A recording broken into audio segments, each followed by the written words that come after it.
Sorry, this one's late. Persona 5X ate me. After the monumental catastrophe that was the Raiden Shogun's Echo Challenge, I went into Shenhe's being absolutely terrified, but luckily those fears were unfounded. I can tell you right now that this challenge, despite being another stupid Envisaged Echo Challenge where it's literally just a boss fight, is just 100% a mechanics challenge that tests your knowledge in sequencing instead of just demanding that you output 15 billion damage. I am proud to report that I have exacted sweet revenge on this stupid mode for the suffering it put me through during the Raiden Challenge by successfully completing Shenhe's with a 3-star spear, being just a modestly leveled up white tassel, which is ironic considering Raiden's challenge actually made me roll for Shenhe's signature weapon, but we ain't gonna be using that here. You know how we do with things, 3 stars or bust. The artifacts, however, are exactly what you'd expect to be on Shenhe. 4-set Noblesse Oblige with every main stat being attack, and the stats I had her at during this challenge were 889, no crowns required. So, build out of the way, let's briefly touch upon the trial characters you'll be working with, and thankfully, you have to know way less about them here than in the Raiden Challenge, and there's way less that you need to be actively keeping in mind as well. Therefore, I'm gonna be keeping this as simple as possible. The first is Chongyun. All you need to know about him is that his elemental skill and burst do some damage in front of him, and perhaps a bit more importantly, it's that his elemental skill will increase everyone's normal attack speed while they're in it. We'll get into why this is important here shortly. Secondly, and much more importantly, is Ayaka, who, if you don't know, has an elemental skill that does some cryo damage around her, and a burst which continuously damages enemies who are in its path as it slowly moves forward. It's also important to note that when she dashes, her normal attacks will be infused with cryo for a short period of time. Now, why the heck am I telling you all of that? You can probably read. You know this all for yourself. Well, it's because these things mean literally everything in this challenge. For you see, this challenge is all about alternating between normal attack damage and elemental skill / burst damage. Like I mentioned, Samurai Jack over here is the only enemy you'll be facing in this challenge, but that said, you aren't actually gonna be doing damage normally. For you see, he's gonna be having a shield in this challenge, and when you get rid of the shield, you win! This shield has 4 phases, the first and third being exceptionally vulnerable to normal and charged attack damage, and the second and fourth being especially vulnerable to elemental skill and burst damage. All in all, it's pretty darn simple, so let's begin to break this down step by step.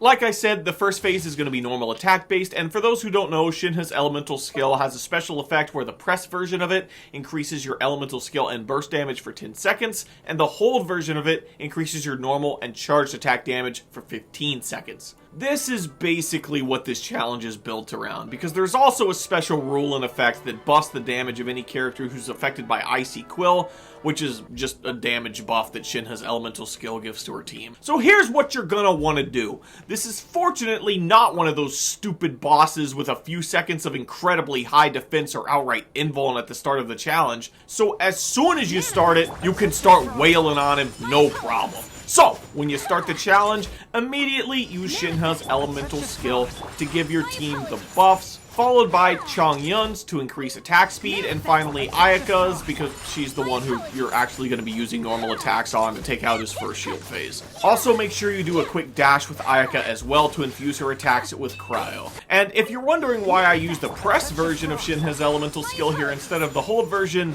it's because I completely got them mixed up when I did the challenge. But anyway, it's just that simple. For this first phase, just use Ayaka's super fast normal and charge attacks to get rid of the shield, making sure to refresh the infusement of cryo in them by dashing at frequent intervals.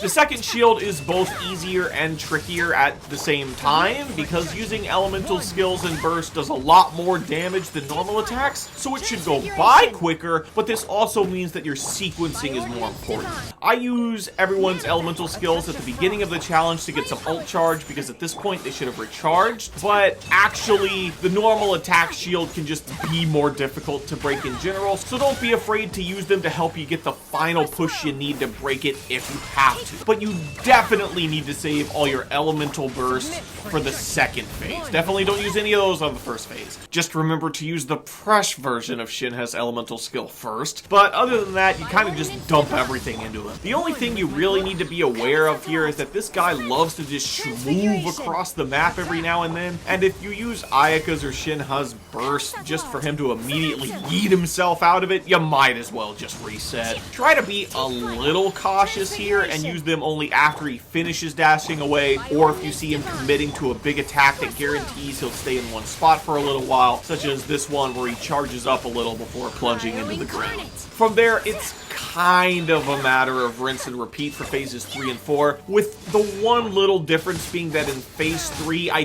do actually think that it can be valid to use some of your elemental bursts to break the shields faster, unlike in phase 1. The normal and charged attack shield is way more difficult to break, and you won't have the benefit of him just sitting still for a while when he gets up like you do at the beginning. And having the extra help thanks to an elemental burst can actually make things go faster than saving every single burst for waves 2 or 4, especially with all the energy recharge you'll be getting as you go. In the final phase, it's super important to make sure he doesn't just move across the map out of any of your elemental bursts. So once you get a good run up until this point, be patient a little and just make sure he's not going to do that before you ult and waste an otherwise perfectly good run. But that's really all there is to this one. Personally, I really enjoyed this after the nightmare that was Raiden's Echo.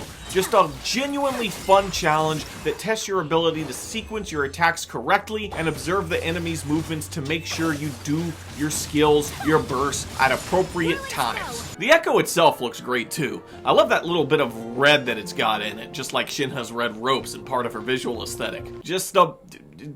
Yeah, the press version buffs the elemental skills and burst damage, and the hold version buffs your normal and charged attacks. Just make sure you get that down. It can be easy to get mixed up. Definitely an understandable mistake. Trust me.